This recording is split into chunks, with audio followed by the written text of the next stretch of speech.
हवामान खात्यानं रत्नागिरी जिल्ह्याला ऑरेंज अलर्टचा इशारा दिलेला आहे। सकाळपासूनच लांजा तालुक्यामध्ये अवकाळी पावसाची रिपरिप चालू होती। दुपारनंतर मात्र अवकाळी पावसाच्या सरींचा वेग वाढू लागला।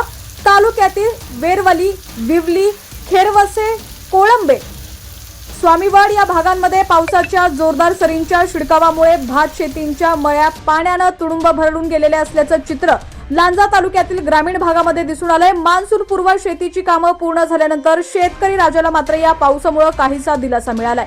विजांच्या कडकडाटामुळे प्रशासनाने नागरिकांना सुरक्षितता व सतर्क राहण्याचं देखील आवाहन केलेलं आहे, परंतु अंतिम टप्प्यातील आंबा पीक यामुळे धोक्यात आलेलं आहे।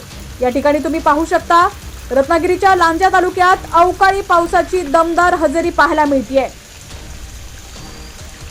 तसंच रत्नागिरी जिल्ह्यामध्ये अवकाळी पावसानं हजेरी लावली आहे। पुढील 3 दिवस मुसळधार ते अतिमुसळधार पावसाचा इशारा हवामान खात्यानं जिल्ह्याला दिलाय।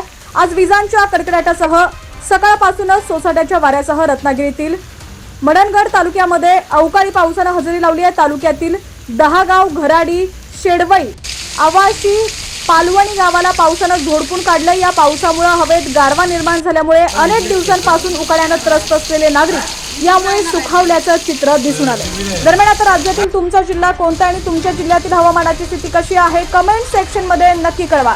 चॅनलवरती नवीन असाल आणि अजूनही HPN मराठी न्यूज चॅनलला सबस्क्राईब केलं नसेल तर नक्की सबस्क्राईब करा।